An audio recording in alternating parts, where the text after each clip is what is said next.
Olá, eu sou Roberta Lemos, mãe de duas e tento colocar ordem nessa bagunça que a Júlia Obadia faz. E eu sou a Júlia Obadia, pediatra, mãe de 3 e a responsável pela bagunça de todo dia. Eu sou a Maite Varela, psicóloga, psicanalista, mãe de 2 e passo pano e acolho a galera. E juntas formamos Entre Laços e Nós. Toda semana recebemos um convidado especial para debater assuntos do dia a dia, formar laços e desatar os nós. Vem com a gente! Olá, seja muito bem-vindo ao Entre Laços e Nós, que hoje vai falar sobre um assunto muito bacana, dupla maternidade. Sobre isso a gente conversa com a Isabela Cristina Araújo Silva de França. Tudo bem, Isabela? Tudo seja bem. Bem-vinda. Muito obrigada. E tem a doutora Júlia também. Fala, doutora. Olá, pessoal, tudo bem? Isa, obrigada por ter vindo. É um prazer enorme ter você aqui. Eu que agradeço. E a nossa psicóloga também, doutora Maite Varela. Obrigada por ter vindo, Isa. Nada, imagina. Começar entendendo o que significa isso, o que é uma dupla maternidade, Isabela? Bom, dupla maternidade, digamos assim, vou falar por minha experiência, né? Minha experiência é, no caso, a Luísa, minha filha, nossa filha, minha e da Gabi. Somos duas mães, eu sei que é um modelo novo aí que tá chegando, de família, né? Assim, novo entre aspas, porque hoje em dia já tá muito comum, enfim. No caso, somos duas mães. Somos uma família de duas mães e nossa filhinha tem 9 meses, chegou aí há pouco tempinho, mas com muito amor, muito carinho, enfim, como uma família normal e comum como qualquer outra. A diferença é que somos duas mães. A diferença é que é igual, né, no caso. As pessoas falam que se mãe fosse bom, a gente tinha mais de uma. No caso, olha lá. No caso, a Luísa tem sorte, ela tem duas. Será? Vamos entrevistar a Luísa daqui a 18 anos, pessoal. Essa é uma promessa. Então, eu convidei a Isa para vir para cá porque, de novo, eu acho que nós 3 falamos de um lugar de privilégio porque a gente tem uma estrutura familiar que é o padrão, digamos assim. E eu acho que a gente precisa falar sobre as diferenças e cada vez mais eu me conscientizo que quem somos nós para julgar as diferenças. E na dupla maternidade, a gente estava conversando nos bastidores, esse casal, a Isa e a Gabi e tantos outros, eles precisam estar fortalecidos porque provavelmente vai vir muita porrada pela frente. E eu acho que se a gente conseguir botar a voz para que as pessoas respeitem as novas dinâmicas familiares, a chance de sofrimento de todos, que é isso, a gente não quer que ninguém sofra, né? A gente quer que todo mundo seja bem aceito. Então, eu acho que é um tema de fundamental importância para ser discutido. Tem umas curiosidades, né? A gente estava conversando para a Roberta como isso é feito, e aí eu queria que você explicasse um pouquinho como, né? Porque a gente precisa de um espermatozoide e um óvulo. No caso de duas mães, a gente tem dois espermatozoides. Desculpa, gente, a gente tem 2 óvulos, e quando são dois pais, são 2 espermatozoides e ainda falta um útero. Então, no caso de 2 pais, a gente ainda precisa de um terceiro elemento. Mas com 2 mães, a gente tem... Como que é, assim, a gente conhece a FIV, né? Uhum. E eu acabei... Nos Estados Unidos, a minha irmã tem um casal de amigos que lá tem um banco de esperma. E chega um catálogo na casa das pessoas, elas escolhem um doador. E conversando com vocês, falando das várias formas de conseguir ter filho, eu fiquei sabendo, você me contou que tem uma comunidade, né, que tem umas amigas suas que conhecem, que falaram para você que existe. Eu queria que você falasse um pouquinho como que é. Exatamente. Bom, eu vou falar um pouquinho sobre eu e Gabi, né, a nossa forma de ter a Luísa. Mas aí depois eu descobri assim, pelos meios da vida, que depois que a Gabi estava, acho que com uns 2 meses de gestando, eu descobri que existiam outros métodos, né, no Brasil. Métodos esses que talvez, se eu soubesse antes, eu até usaria. Mais baratos. Com certeza. Como a gente comentou aqui nos bastidores.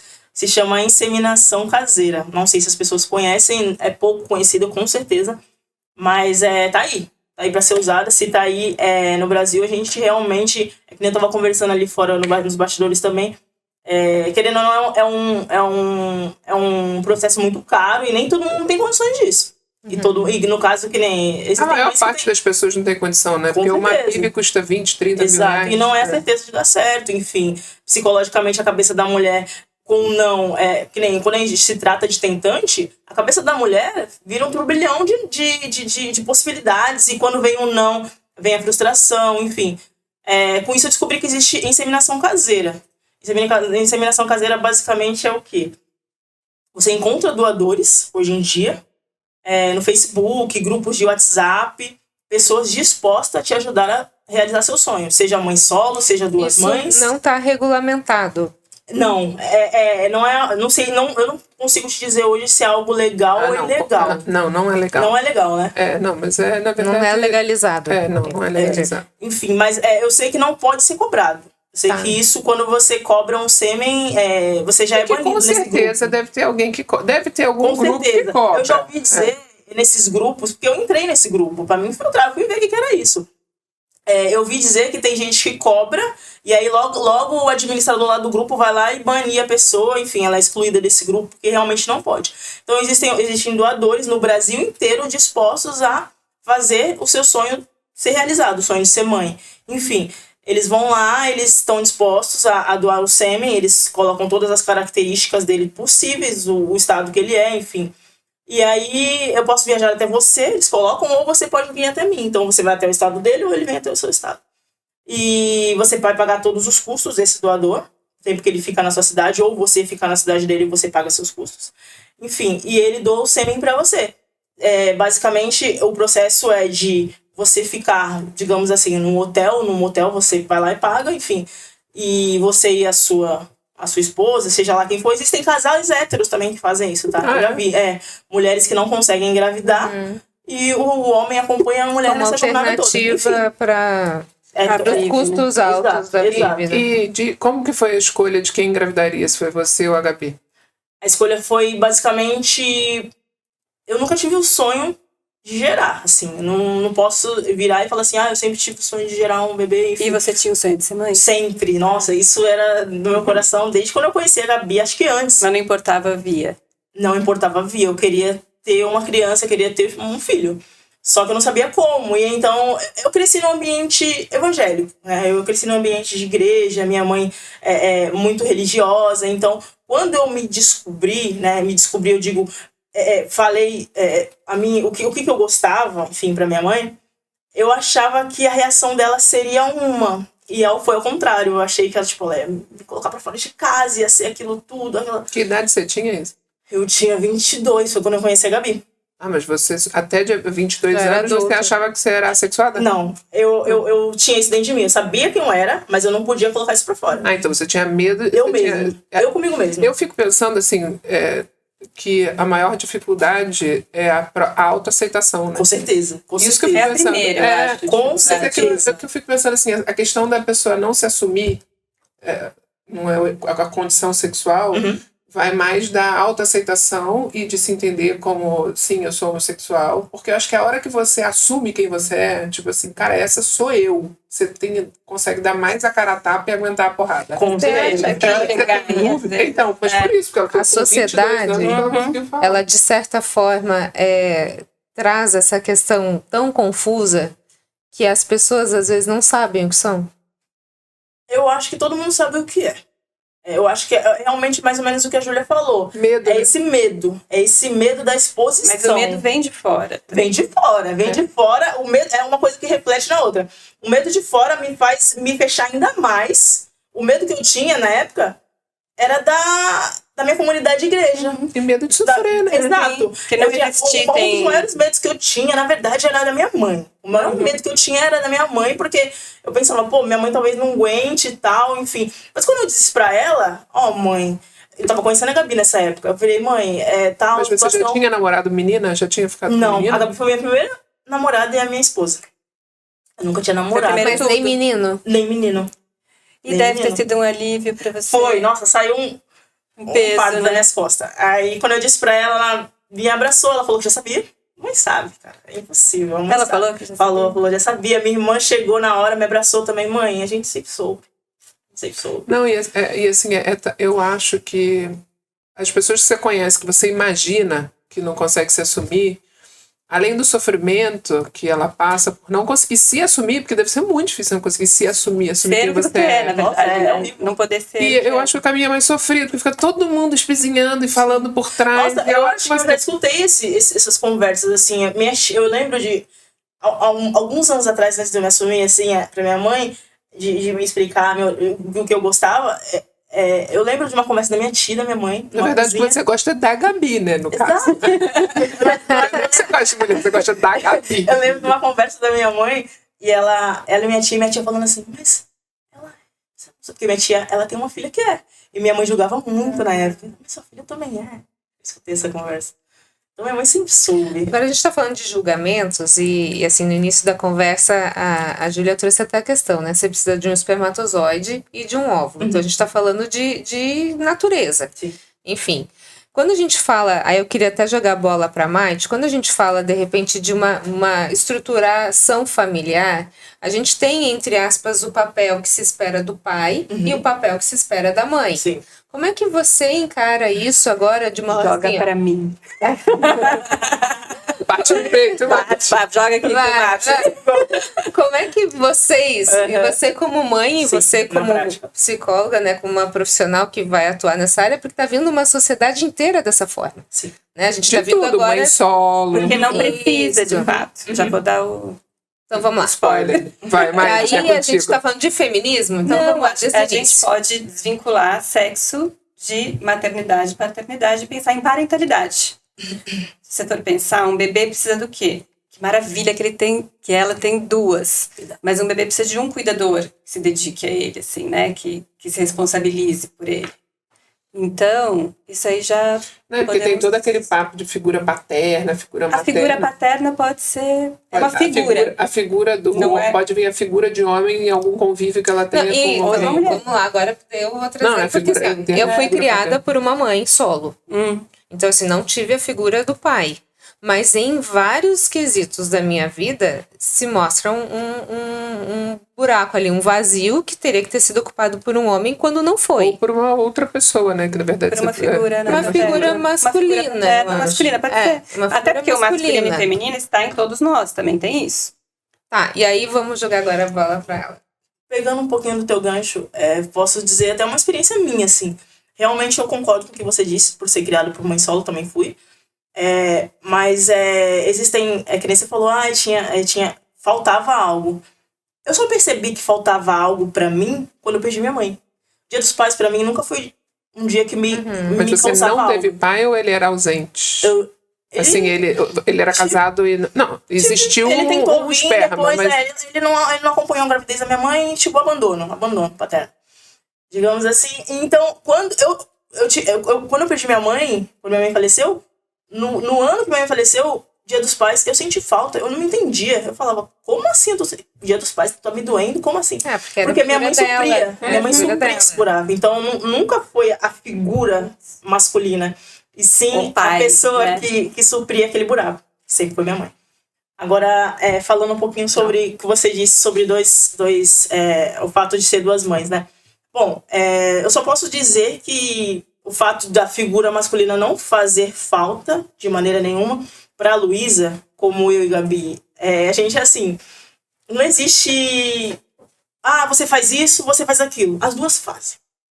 Desde que a Luísa chegou em casa, vai acordar de madrugada para dar mamar pra Luísa, as duas fazem. Porque tem isso, né? O pai reveza com a mãe reveza com o pai, enfim. Nunca foi assim. O amor, assim, a gente compete o amor, fica disputando quem dá mais amor pra Luísa. A Luísa, assim, eu posso dizer, não é porque é minha filha, mas, cara, ela não vai sentir falta, eu tenho certeza disso. Ela não vai sentir falta de uma figura masculina de maneira nenhuma na vida dela. Eu e Gabi, a gente tem total noção disso e a gente faz questão de deixar isso muito claro. Assim, acho que tem coisas que não precisam ser ditas. Você expressa, você faz. Do ponto de vista da mãe, ela tá dando absolutamente tudo que ela tem para suprir a necessidade da filha. Exato. Do ponto de vista funcional, precisa de algo a mais? É que a gente separa, é muito difícil separar tudo que a gente tem. Vocês estavam falando, Dia dos Pais. Dia dos Pais é uma data inventada, né? Que cria um vazio que não existiria. Não, você não tô falando Né? de data. Não, é que se Não, você, sim, mas se mas você você pensar pensa- toda a sociedade, na verdade, a figura do pai dentro de casa é super nova, porque as crianças eram criadas todas pela mãe por uma comunidade, né? Na verdade, era uma comunidade que criava as crianças e os homens estavam tudo lá, trabalhando e ausentes. Então, você pensar os homens, o pessoal 1900 e bolinha, os pais não eram presentes, né? Os pais eram a figura de... Provedor. Eram os provedores. Segurança, Mas enfim, o que você tem? essas funções que eu tô Mas falando, entendeu? Então, mas Mas isso hoje em pode dia ser ela executado por uma provê mulher. porque ela trabalha. Por uma As duas avó, trabalham. por uma A função tia. de cuidado, de tratamento, de afeto, de De limites idealizar. também, porque muitas vezes a gente vincula. Essa aqui trabalha igual uma doida. Sim. As duas trabalham. trabalham. Então ela tem na cabeça. Só que a Gabi teve o privilégio de ficar mais, porque foi quem gestou, então foi. ela teve uma licença mais comprida. Exato. Eu fico me até- perguntando até- a questão do vínculo, porque na verdade. Assim, modéstia à parte, né? A gente fala aqui, né, Lá vem. de mãe a mãe. A pérola vai vir, cara. Tá vindo. Que você fala que mãe é mãe, né? Então, assim, os meus filhos acabam que hoje, na idade que eles estão, quando acontece uma coisa, quando eles se machucam, é mamãe, mamãe, mamãe, mamãe, até porque eu acabo sendo mais presente para eles do que o pai, pela forma que a gente orquestrou a família. E aí eu fico pensando, eu como mãe, eu primeiro fico achando que ia ser ótimo ter outra mãe, só que tinha que ter dado de mamar antes, que dá para dar de mamar antes, que ela não quis. Você não precisa amamentar? Eu não quis amamentar. Porque eu fico imaginando, gente, que maravilha ter outro peito. Imagina! Olha que eu acho que talvez seria uma saída até, porque a Gabi não teve a descida do leite, né? Tanto é que a gente entrou com a fórmula bem cedo. Mas você vai Talvez ver que teria quando você uma outra- engravidar do Luíso, ou a engravidar, porque vem aí o Luiz. Tem Luísa. tem Luiz. Eduardo, quando ela engravidar do outro, qualquer uma das duas, porque, gente, imagina que coisa maravilhosa você ter outro peito pra dar. De fato. Não quis. Eu ainda nunca perguntei quis. se ela queria dar de mamar, ela não deixou. Até lá na maternidade tentaram fazer, né? Falaram, tem como você, mas eu não quis. Até porque foi uma coisa assim, cara, eu vou ficar um mês. Eu peguei, a Luísa nasceu, eu fiquei só um mês com ela. Peguei férias. Eu não tinha, pela lei, as duas mães não pegam. Eu ia perguntar isso também. Exato, é uma coisa que pegou também pra mim. Como Eu falei, que é? cara, porque só a Gabi tinha. uma só. Só ela tinha isso de licença maternidade. Eu tive que, depois de um mês de férias, eu voltei a trabalhar. Então foi um parto pra mim voltar a trabalhar, porque eu deixava a Luísa em casa e eu ficava, cara, Eu também não ia minha querer filha vai me esquecer, minha filha vai me esquecer. amamentar nesse contexto. É uma coisa que mas saiu não, bastante. mas ela não ia esquecer, ia ser uma outra opção. Mas na verdade eu fico pensando na cabeça assim. É isso que ela falou, eu fico o tempo inteiro competindo. Eu, o controlador, imagina ter uma outra mãe pra dividir com quem é. Não, é assim, eu e a Gabi, a gente tem uma troca bem legal, porque assim, a gente não tem conflito, cara. Assim, desde o casamento. Não é porque eu não, mas a gente encaixa Gente, isso é perfeito. incrível. A Encaixa pessoa perfeito. tem um filho de 9 meses. A gente não Mas tá isso é aqui, sempre. Vamos fazer o seguinte, ó. A gente tá no finalzinho aqui, mas eu queria Já? fazer um ping-pong com ela, tá? Então, vai. assim, ó. Manda. Coisa rápida. Tá bom. Medo. Minha filha é doente. Eu vou ajudar. Salva, é nosso Agora é a anjo. pergunta. A sua pergunta. Eu tenho que fazer ping-pong? Fazer um ping-pong. Você não me preparou pra isso. Então vai, pensa rápido. Quer pular? Vai. Sonho. Opa. Sonho é minha casa própria. Desafio. Desafio é ser melhor todos os dias. Todos os dias. Um Não por mim mais, mas por ela. Um recado. O recado? Amor, te amo, filha, te amo. A gente não tá com inveja, não. Não, nada. Pra gente fechar aqui, Isabela, você acha que você ainda vai enfrentar muito preconceito? Você e a Luísa? Sim, eu fiz todo um plano na minha cabeça. Na minha cabeça tem todo um plano para que isso não aconteça. Mas assim, até agora nada deu certo, assim, tudo veio fugindo dos planos.